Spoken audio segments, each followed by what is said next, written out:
here. So that would be great for all that at the same time. And the U card bus is on.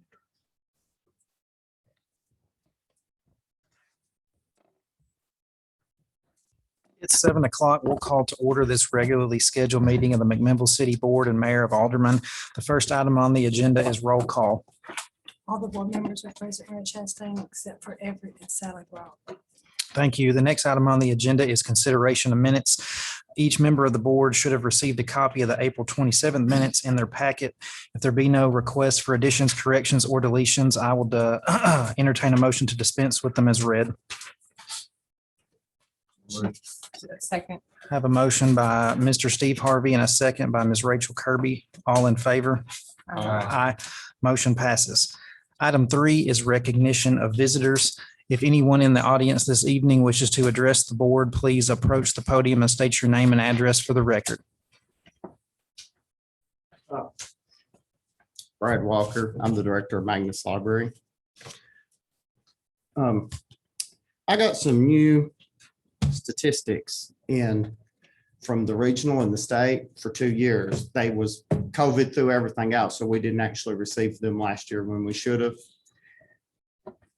They're kind of interesting, and I really wanted you all to see them before we went before the finance committee, because they show one thing on it shows a really bad trend. And I'd kind of like you all to see it, talk about it for a moment, if that's okay. Can I hand these out to y'all? Sure.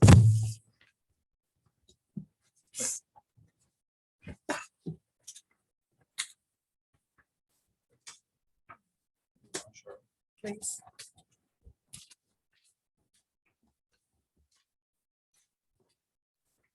Sir.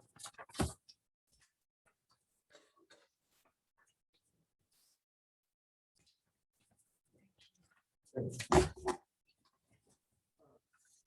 first thing on the front, that is actually our electronic book thing that I'm very proud of. We're one of the first people in the state and in the country that the libraries actually bought into electronic book collection like this.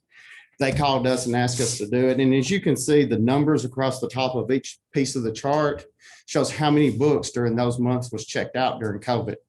This is how our school systems actually help keep up.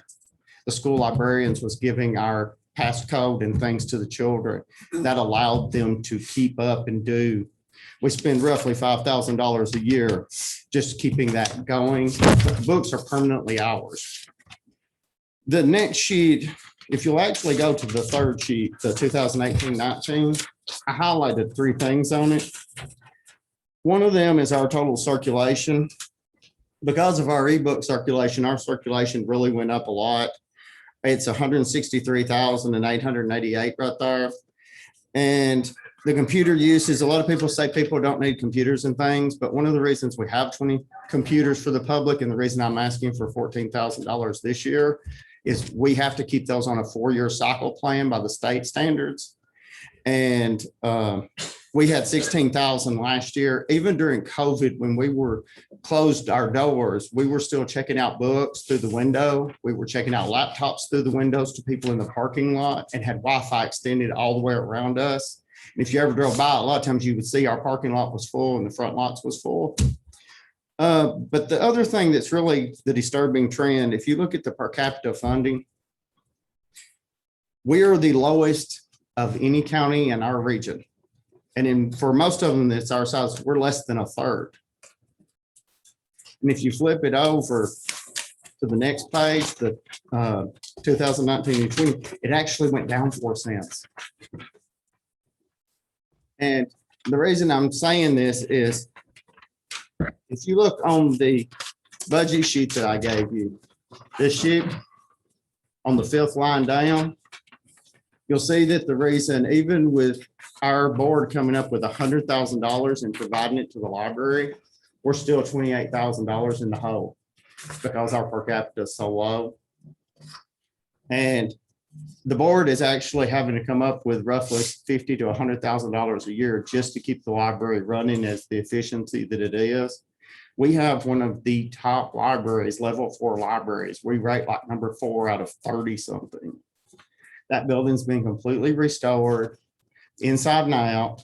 We still keep up all repairs and things, and it does not come out of any of the money that comes to us from the city and county. The city and county strictly pay for salaries and utilities. That's it. That's all that's ever come out of the monies for that. The problem with the per capita falls into whenever we built on and have tried to keep up and added the 10,000 square feet. So we had 10,000 square feet. It meant I had to add employees. And the city has been wonderful to us because you all have gave us one-time appropriations and then you gave us the $10,000 4 years ago to the MOE. But I'm going to tell you the same thing I told the county. The MOE is a curse and a blessing. It was a blessing to libraries because the ones that are city and county libraries, which is, I think there's 160 something out of 190 that are all city and county libraries. It means that the city and county has to keep up with what they're paying all departments. But for the nonprofits, it became a curse because we fall under nonprofits instead of a head of one of the heads, department heads. So we get no increases because people they have to give us the money for the MOE. So we've kind of got stuck.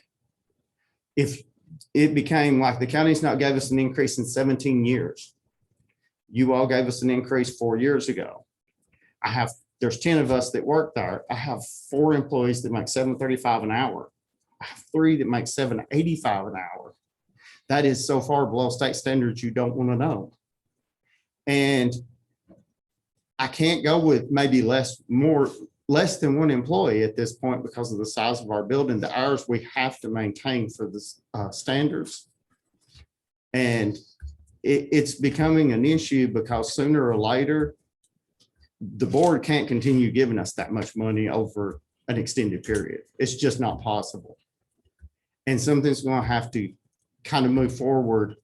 And that's why I'm here, because I don't think people realize that we work with the school system to provide ebooks because they have to pay per seat.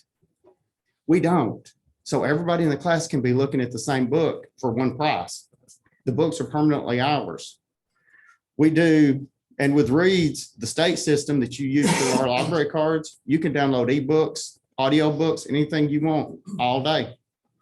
And our circulation is increasing rapidly, but genealogy, yesterday I was upstairs, Cheryl called me to come up and talk to 2 people from Texas. There was a guy from Memphis. They both stayed here overnight. We sent them uptown to eat at Collins River. They stayed at Best Western. That's a big thing. That's a huge thing right now, genealogy. It's always been a big thing in McMinnville. The first year I was in genealogy, I had 1,500 people that came here from 37 states. And they all stayed here. They come to reunions. We have a lot of reunions in this area. We're an old area of the country. So I just kind of wanted to give you a rundown on this because we are asking for the $14,000. But I would also like to ask you to consider possibly something on the MOA. My employees have not had a raise since except one. And that was because she moved into a higher position and it was only fair that they gave her a little more. But if the money isn't put on the MOA, I cannot use it for raises. And the money that the board gives me cannot be used for raises. Under state standards, only money given to us by the city or county on the MOA can be used for a raise, pay increase of any type. And that's just, do you have any questions? I do. Okay. If you don't mind. Sure. I'm new. Yeah. MOE. What's the acronym? It's the maintenance of effort. Okay. It is a contract that is signed by the mayor, the county executive, and my library board. And it means that we will provide 55 hours of service, computer use, Wi-Fi. We do children's programs weekly. There's a list of things that we actually. Thank you. provide. I'll check into it. Yeah. Sorry. Sorry about that. No, I didn't I'm used know. to using the It's acronyms. I me, know. not you. It's no problem. I have a question. Yes, ma'am. Are you going to get any money from the COVID? We relief? can't. We're a Can't. nonprofit. And we fall out. That's the thing, because we fall outside of a lot of things because we are a nonprofit and we don't belong to the city or county. We can't apply for a lot of that stuff. And the stuff that is for nonprofits, most of that's going towards relief for churches and organizations, help organizations, not for libraries. It kind of puts us out because we don't do a lot of the stuff that those type of organizations do. But like I said, we was closed for a month and 3 weeks, all during COVID, completely shut down. And that was because we had a COVID scare. And the rest of the time, me and my assistant director, we split the week. She worked with 2 employees. I worked with 2 employees, and we passed laptops out the back window. We passed books out the back windows. People could call us and we would go pull books. We had them coming on the computers. Last year, we also did summer reading. We opened the back door and the side door, and we had people come in, pick up the lunches for the children. We fed for 5 weeks, 6 days during summer reading program. We don't know if we're going to be able to this year because of the mix up at East Tennessee. But we try to do all that we can in the community. We work with Red Cross and different people setting up things, Social Security. And it's just, we're one of those organizations because we've always kind of done for ourselves, other than the money the city and county did provide us on the MOE. Technically, under state law, most libraries are city or county owned. Because we were set up before all that. People don't realize we're one of the oldest libraries in the state. There's like 12 of us. We predate everything the state set up. So it was set up as a nonprofit. So what happens is it stayed a nonprofit. The city and county never actually had to until they enacted the MOEs. And when they enacted the MOEs, we came under it. But then people resented the fact that we're a nonprofit and they have to give us the money. And I'm not knocking anybody because you all have done a wonderful job. The city has always done a wonderful job helping us with computers and things like that, any way they could. But it was always a one-time allotment until 4 years ago, 2017, you all did give us a $10,000 increase on our MOE. That's the last time anybody that worked there got a raise. And just so you know, I made them not give me a $750 of that money for a raise because I wanted it to go to the employees because they deserved it.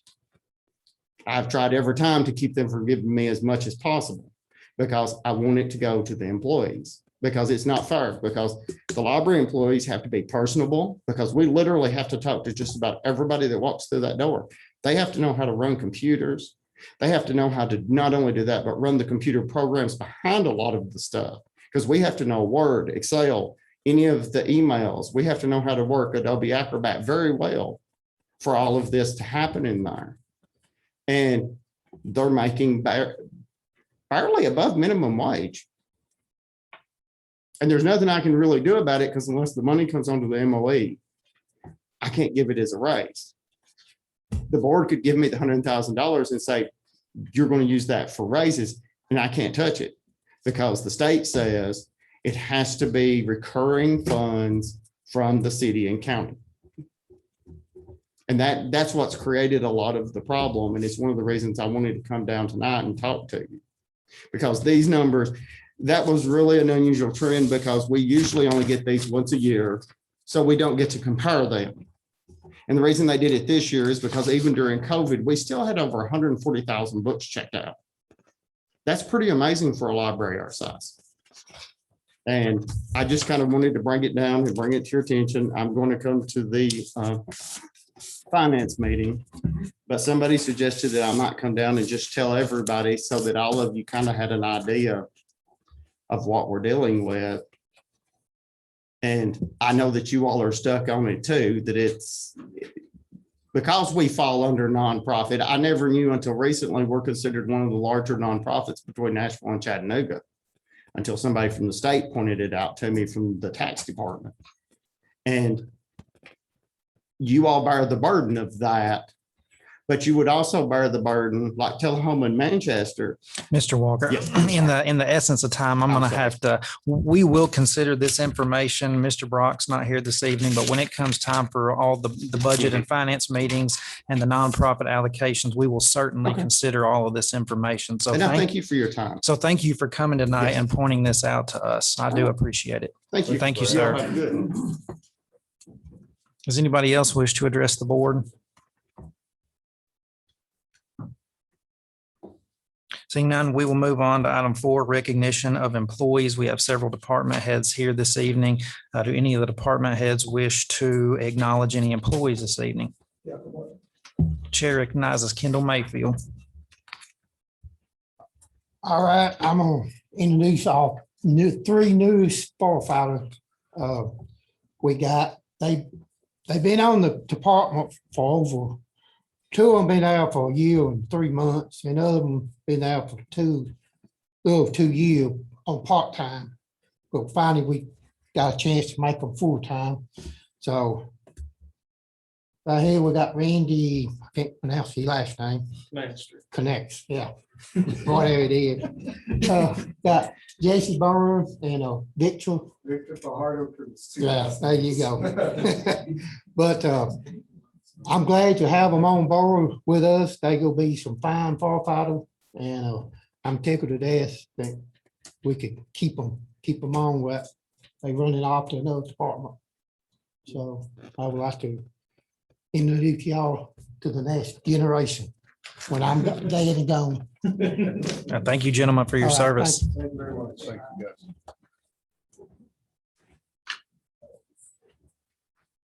guys. All right, so Chair recognizes Scott McCord. I want to introduce one new employee, Michael Benuchez. He comes to us from Phillips Healthcare. During the pandemic, he was working from home. He has a master's degree from UT for recreation sports management.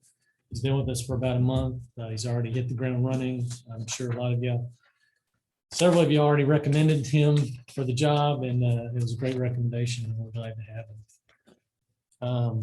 Mary Lynn Wilson just completed her LGIT. She's a lifeguard instructor trainer, so she now can train instructors to teach lifeguarding. So we're glad to have her, and she's a great asset to the team. So just want to bring that to your attention. Thank you. Thank you.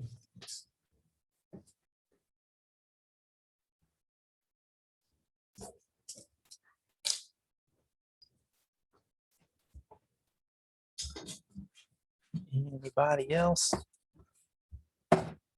Hearing none, we'll move on to item 5, communications. Item 5A is a letter from Justin Walling, 2021 Leadership McMinnville Autumn Street Fair Co-Chair, requesting permission to hold the 27th Annual Autumn Street Fair in downtown McMinnville on Saturday, October the 2nd. Mr. Mayor, members of the board, thank you for allowing us to come before you today. My name is Justin Walling. This is Autumn Malone. We're co-chairs of this year's Autumn Street Fair.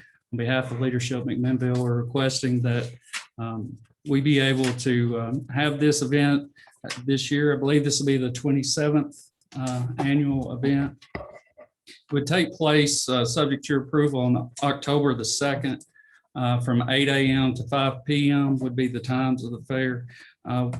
As in years past, we would seek to have the street closure at 8 p.m. that Friday night, so we can begin to have vendors come in, and also so we can prepare and mark off the different various booths.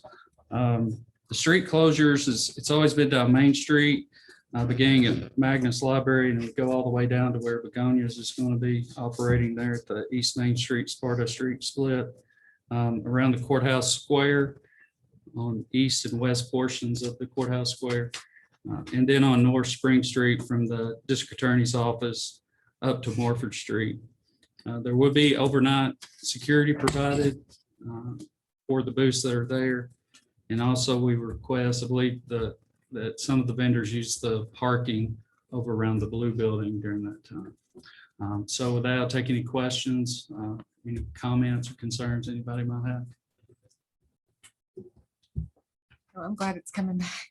Thank you. I think a lot of people are excited. I think people are ready to get out and get back with each other, and we're looking forward to it. We already have vendors contacting us, so we didn't want to move forward with anything until we got approval from the city. So. I'll entertain a motion to approve the letter. I'll make that motion. I have a motion by Mr. Stacy Harvey, I'll second it. second by Rachel Kirby. All in favor? Aye. Aye. Motion passes. Thank you. Thank guys. you all. I do appreciate it.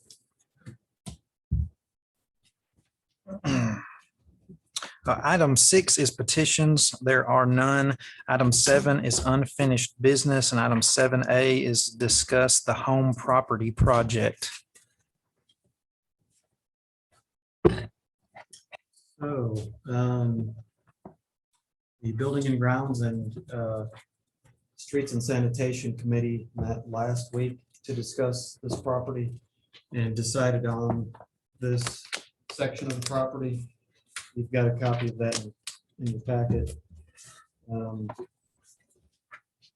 Just looking to, I guess, decide, are you looking to gift the property, rent it? In what form do you want to transfer the property? I think that needs to be decided next. Council, do you have any particular recommendation on what we should?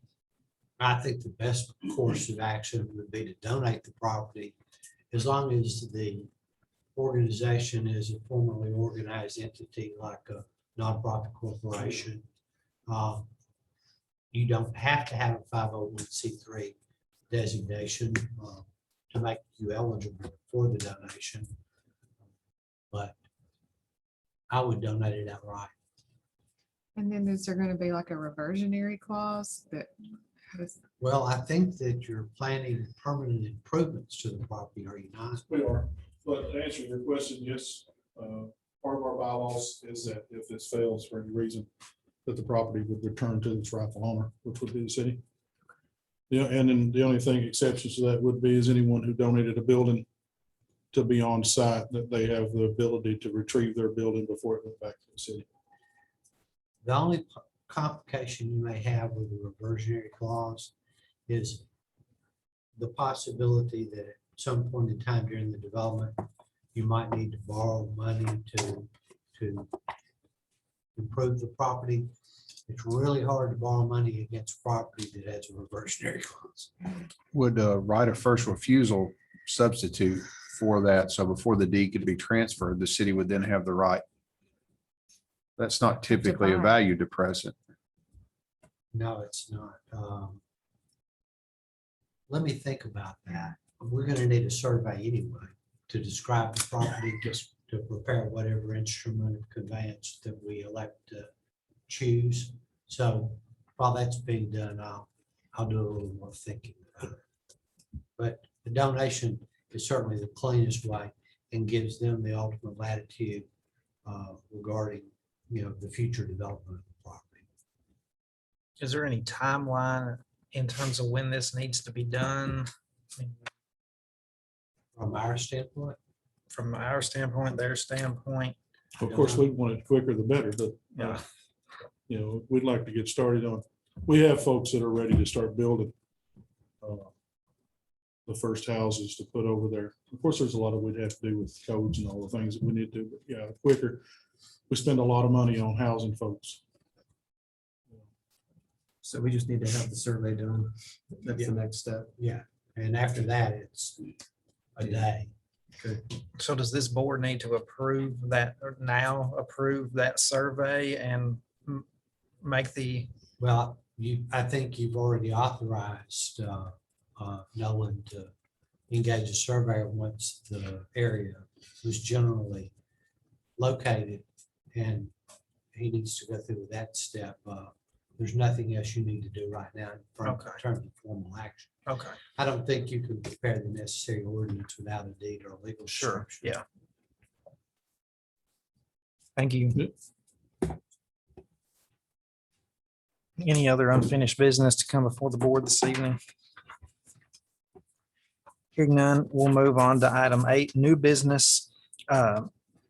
This item 8A is something that has kind of come in after the packets went out, and it involves reappointment to the Historic Zoning Commission. At the request of members of the Zoning Commission, I would ask the board to reappoint Bobby Kirby to another term. He brings a wealth of knowledge and experience in terms of real estate and development, as well as his experience on the commission. So I would entertain a motion to reappoint Bobby Kirby back to the Historic Zoning Commission for the vacant chair. So moved. I have a motion by Mr. Steve Harvey. I'll second that. All in favor? Aye. Motion passes. Any other new business to come before the board this evening? Hearing none, we'll move on to item 9, resolutions. There are none. Item 10 is ordinances. Item 10A is ordinance number 1812, an ordinance of the city of McMinnville to amend chapter 5 of title 14 of the official zoning code of the city of McMinnville, Tennessee, which is the official zoning code of the city of McMinnville, to add a provision for the use of general contractors and specialty contractors' offices and enclosed storage in the general commercial and highway commercial districts as special exception uses, and to set the date that this ordinance shall become effective. This is the second and final reading. Do I have a motion? I'll make that motion. Have a motion by Mr. Stacy Harvey I'll second that. and a second by Ms. Rachel Kirby. Any discussion? Hearing none, we'll call for the vote. Stacy Harvey, Yes. Rachel Kirby, Yes. Steve Harvey, Yes. Zach Sutton. Aye. Mayor Chastain. Aye, motion passes. Item 10B is ordinance number 1813, an ordinance to amend Title 18, Chapter 1 of the City of McMinnville Municipal Code and amendments thereto by amending Section 18-106 sewer tapping fees to add a 1 1/4 inch force main sewer tap fee, to provide a severability clause, and to set the time for the ordinance and new fees to become effective, and the option for annual review. This is the first reading. Do I have a motion to approve? I'll make that motion. Have a motion by Mr. Stacy Harvey, I'll second that. second by Ms. Rachel Kirby. Any discussion? Hearing none, we'll call for the vote. Stacy Harvey, Yes. Rachel Kirby. Yes. Steve Harvey, Yes. Zach Sutton. Aye. Mayor Chastain. Aye, motion passes. Item 11 is departmental reports. We have several department heads here this evening. If any wish to address the board, please approach the podium. The chair recognizes Scott McCord. Just giving you all an update. I'm sure you all know the 4th of July is on a Sunday this year. We will be having all our festivities on the 3rd, so that'll be Saturday. Dr. Pepper has notified me that they will be doing the fireworks on the 2nd, so Friday the 2nd. So if you're getting questions, our activities are on Saturday morning, starting the 3rd, and the fireworks will be on the 2nd.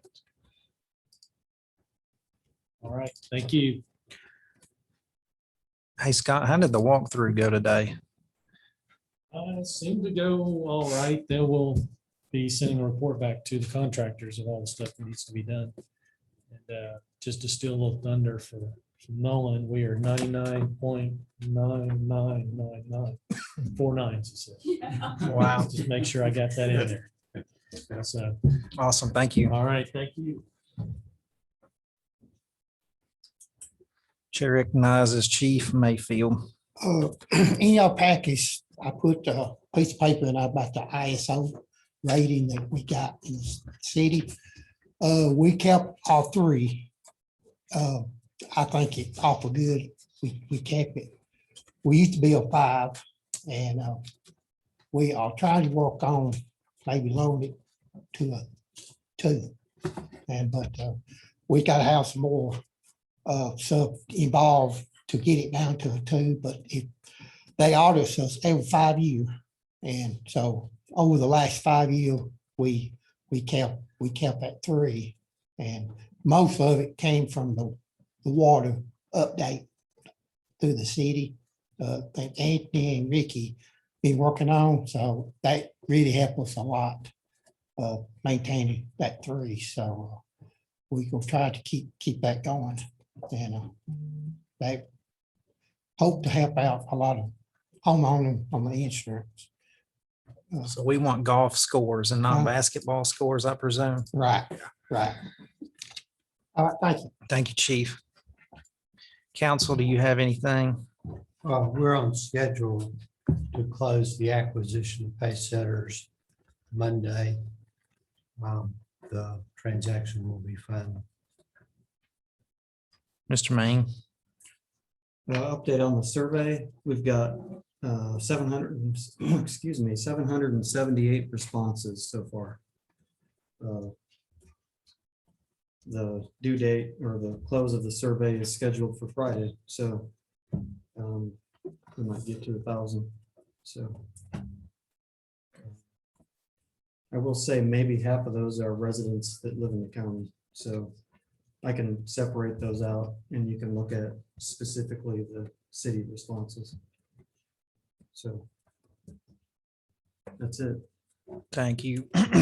Item 12 is announcements. Does any member of the board have any announcements this evening? Hearing none, we'll move to item 13, adjournment. Stand adjourned. Thank you all.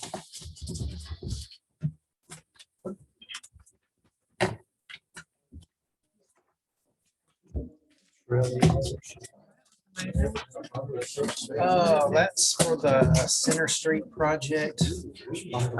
I don't think So it's just something I had to sign to give to them, that it's not going to cost as much as I'm afraid.